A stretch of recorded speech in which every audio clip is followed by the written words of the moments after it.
श्री स्वामी समर्थ. स्वामी महाराज आणि शैलपुत्री माता तुमच्या सर्व चांगल्या इच्छा पूर्ण करो ही स्वामींच्या आणि शैलपुत्री मातेच्या चरणी प्रार्थना करते आणि आजच्या नवीन व्हिडिओला सुरुवात करते. यावर्षी 22 सप्टेंबर 2025 रोजी शारदीय नवरात्रीला सुरुवात होणार आहे. या नवरात्रीच्या 9 दिवसांमध्ये प्रत्येक दिवसाचं हे वेगवेगळं महत्त्व असतं. आज आपण नवरात्रीच्या पहिल्या दिवसाची कथा जाणून घेणार आहोत. त्यामुळे व्हिडिओ स्किप न करता शेवटपर्यंत पहा. चॅनलवर नवीन असाल तर सबस्क्राईब करा आणि अशाच नवनवीन व्हिडिओ पाहण्यासाठी बेल आयकॉनवर नक्की प्रेस करा. म्हणजे जेव्हा कधी मी नवनवीन व्हिडिओज अपलोड करेल तेव्हा त्याचे नोटिफिकेशन सर्वात अगोदर तुम्हाला भेटेल आणि एकही व्हिडिओ मिस करणार नाही. पहिला दिवस समर्पित आहे माता शैलपुत्रीला, जी पर्वतराज हिमालयाची कन्या आणि भगवान शंकरांची पत्नी आहेत. चला तर मग जाणून घेऊया या शैलपुत्री मातेशी संबंधित पौराणिक कथा आणि त्याचं महत्त्व. पुराणामध्ये असं वर्णन येतं की प्राचीन काळी सती ही दक्ष प्रजापतीची कन्या होती.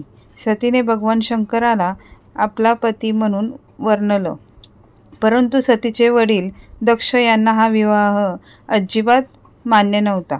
त्यांना शंकराचे वैरागी रूप आणि साधेपणा अजिबात आवडत नसे. एकदा दक्ष प्रजापतीने एक भव्य यज्ञ आयोजित केला. त्यामध्ये त्यांनी सगळ्या देवदेवतांना आमंत्रित केलं, पण जाणून बुजून आपल्या जावयाला भगवान शंकराला आमंत्रण दिलं नाही. सतीला मात्र आपल्या वडिलांच्या यज्ञात जाण्याची खूप इच्छा झाली. भगवान शंकर म्हणाले, आपल्याला बोलवलं नाही म्हणून आपण तिकडे जाऊ नये. पण सती ठामपणे म्हणाली, मी कन्या आहे, मला वडिलांच्या घरी जाण्याचा अधिकार आहे.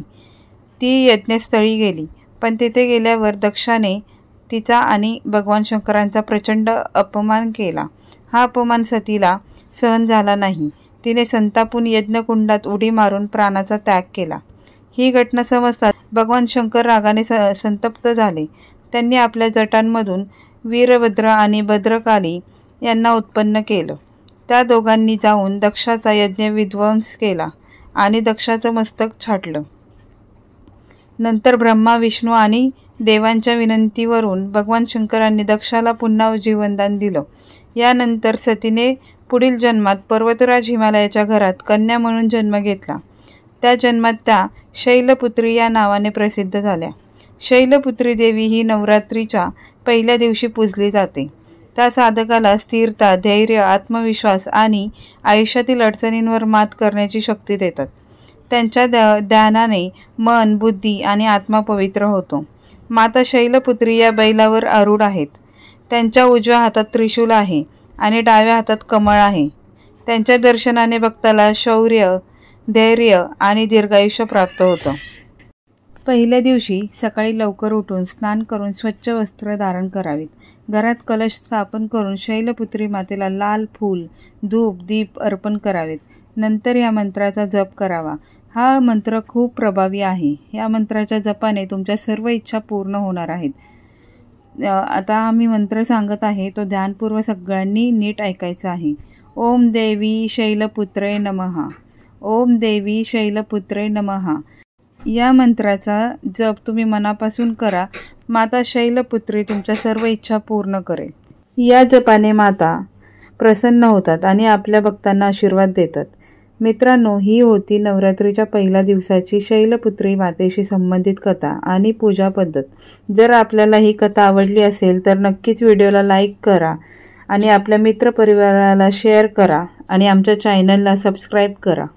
नेक्स्ट व्हिडिओमध्ये आपण नवरात्रीच्या दुसऱ्या दिवसाची ब्रह्मचारिणी माता कथा घेऊन येऊ. तोपर्यंत जय माता दी आणि सगळ्यांना श्री स्वामी समर्थ. आणि ही जर माहिती तुम्हाला आवडली असेल, हा व्हिडिओ माहितीपूर्ण व्हिडिओ तुम्हाला जर आवडला असेल, व्हिडिओला लाईक करा आणि चॅनलला आपल्या सबस्क्राईब करा. Thank you so much. Shri Swami समर्थ.